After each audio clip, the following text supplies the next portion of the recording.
Oh mousson, t'aurais pas des trucs à me raconter sur ton stage de troisième? Parce que moi c'était un truc de zinzin. J'étais dans une pizzeria mon pote pendant 3 jours, j'ai mangé crème. Ah ouais frérot, tu t'es mis bien. Moi perso, mon stage de troisième, il puait la merde. Mais si t'as vraiment envie que je te raconte tout ça, on va le faire. Et là, je lance la morale de l'histoire. Est-ce que t'as une idée? C'était quoi C'est... Le thème, c'est sur mon stage de troisième. Pas le malin. Ferme ta gueule, Pas le malin. Tu c'est mon redescends, stage de tu troisième. redescends. Tu prends l'ascenseur, tu redescends. Excusez-moi monsieur, Ouais, je préfère. je peux vous importuner? C'était quoi déjà l'histoire? C'est mon Tu stage de... redescends. Ah, va te faire enculer. Dès que j'ai ouvert la bouche, le ciel s'est assombri. On a lancé les Dotensei, je suis entouré de sales zombies. Adepte du multiclonage, dans le rap y'a que des pâles copies. J'arrive comme une invocation, j'ai atterri là, j'ai pas compris.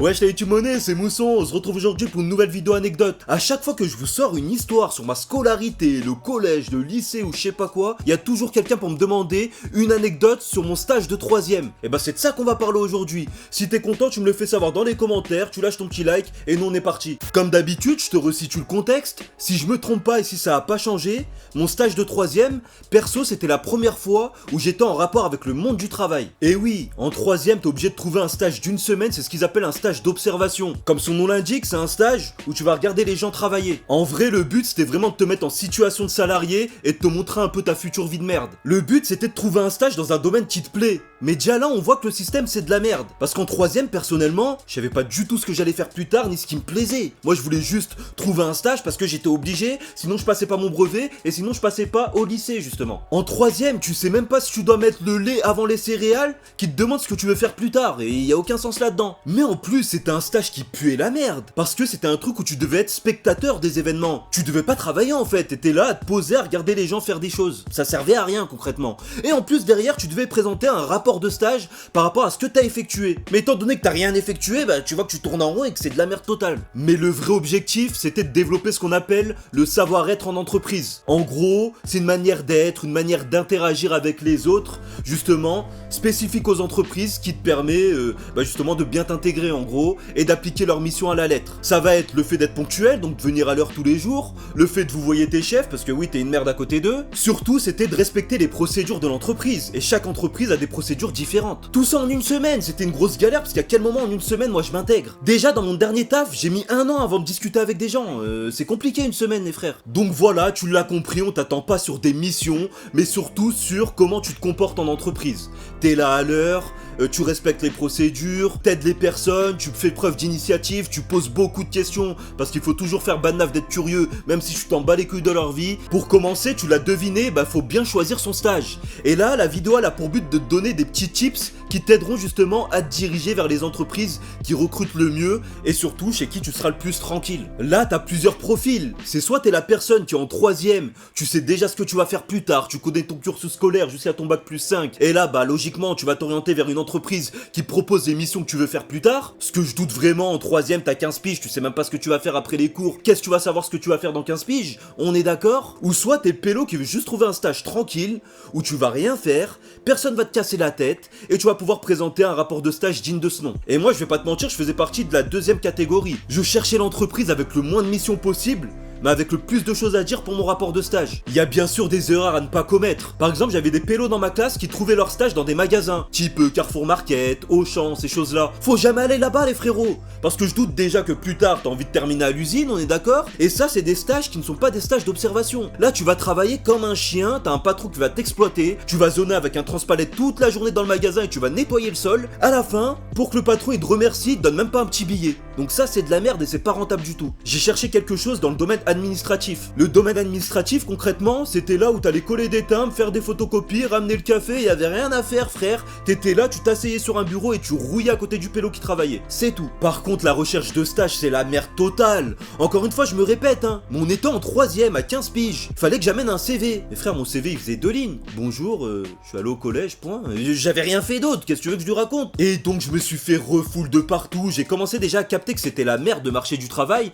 Mais même pour un stage non rémunéré, galéré, personne voulait de moi. C'est là où j'ai voulu faire marcher mes relations. Mais j'ai aucune relation, frère. Mon père, il est pas chef d'entreprise. Il pouvait pas me faire mentir où il travaillait parce qu'il était simple ouvrier. Ma mère, elle était femme au foyer. C'était la merde totale. Sauf que c'est ma mère qui m'a sauvé la vie pour le coup. Au début, ma mère m'avait conseillé de poser des CV au marché parce qu'elle connaissait plein de monde là-bas. Elle savait que j'allais être pris. Mais comment te dire, est-ce que j'allais faire un rapport de stage sur le fait que j'ai vendu des fruits et légumes sur le marché? Ça me donnait pas envie. En plus, c'est fatigant. Tu devais être sur place à 5h du matin, partir à 14h pour tout débarrasser. C'est la merde aussi. Je voulais pas de ça concrètement. Sauf que ma mère, j'ai eu de la chance parce qu'elle avait de très bonnes relations avec la maison de quartier du coin. Pour ceux qui savent pas, une maison de quartier, c'est ceux qui s'occupent des jeunes et qui leur organisent des missions, des loisirs, des sorties, etc. Ma mère connaissait très bien la directrice de la maison de quartier du coin parce qu'elle leur rendait des services de fou. Parfois, elle devait cuisiner pour eux parce qu'ils organisaient des tombolas, des projets caritatifs et tout et tout. Et donc, à la fin, elle a dit, bah écoutez, je vous ai rendu service, Madame Dupont, maintenant c'est votre tour. Mon fils, il recherche un stage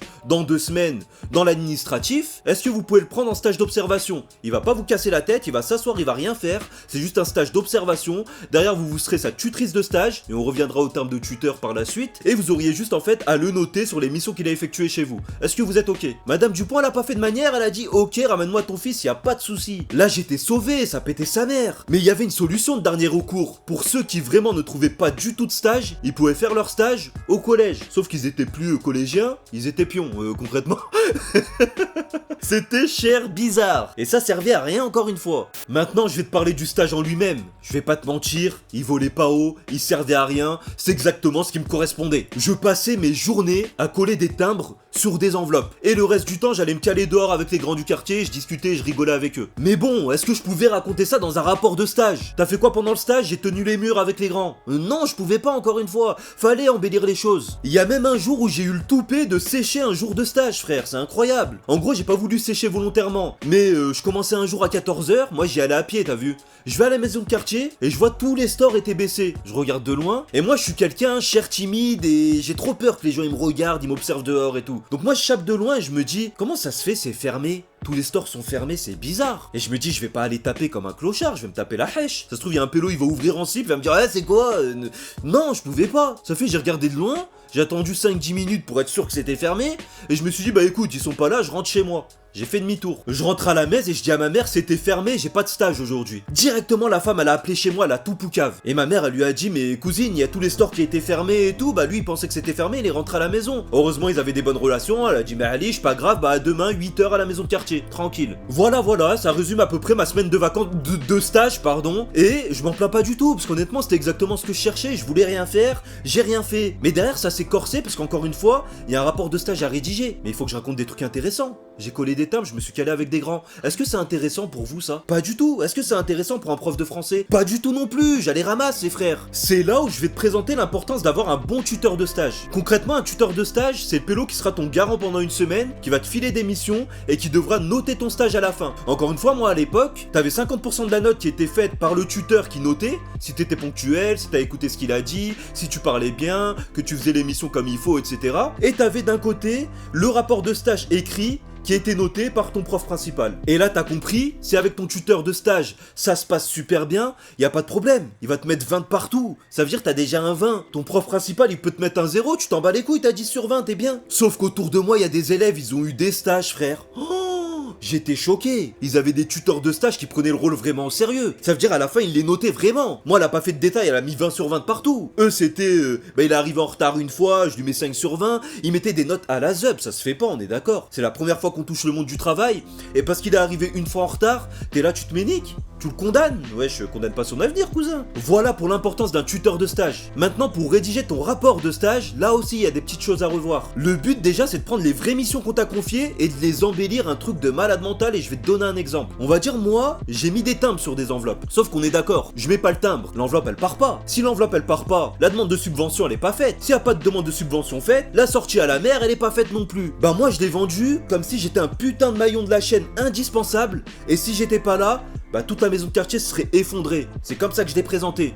sans dire j'ai collé des timbres, tu vois. Donc toi, faut que tu prennes cet exemple et que tu fasses la même chose pour chaque truc. Même quand t'as fait un café, tu te transformes en un truc de fou pour que ça soit intéressant pour un prof qui va le lire et qui se dise pouah, ça lui a donné les clés de l'entreprise, il a tout retourné, c'est un bon. Mais surtout, faut pas hésiter à t'inventer des missions ou à voler des missions aux gens qui étaient avec toi et qui avaient plus de responsabilités. Ah, j'ai pas hésité moi. J'ai noté que j'avais rempli des demandes de subvention alors que je savais même pas écrire. J'ai noté quoi? Que j'avais animé des réunions. J'ai noté que de la merde, mais de toute façon, ma tutrice de stage, elle allait pas le lire ce rapport, elle s'en pétait un rein, j'avais carte blanche. Tu te doutes bien qu'avec tout ça, j'ai vendu du rêve de fou. Mon prof, il a lu mon rapport de stage, il était à fond dedans. Pas du tout. Pas du tout. Il m'a pas cru. Il m'a pas cru parce que c'est sûr que je racontais les choses comme si j'étais un chef d'entreprise, alors que j'ai rien fait du tout en vrai. Donc je me suis tapé une note de merde par mon prof. Mais comme je t'ai dit, étant donné que j'avais 20 sur 20 sur la note de mon tuteur de stage, ça a tout rattrapé, j'étais bien. Morale de l'histoire, si tu galères à trouver un stage, deviens guetteur. C'était Mousson, on arrive à la fin de cette vidéo, j'espère qu'elle vous a plu. Si c'est le cas, comme d'habitude, tu likes, tu commentes, tu partages à tes potes. Et surtout, tu me rejoins sur tous les réseaux sociaux. Mousson TV, Mousson TV, Mousson TV. Allez, ciao!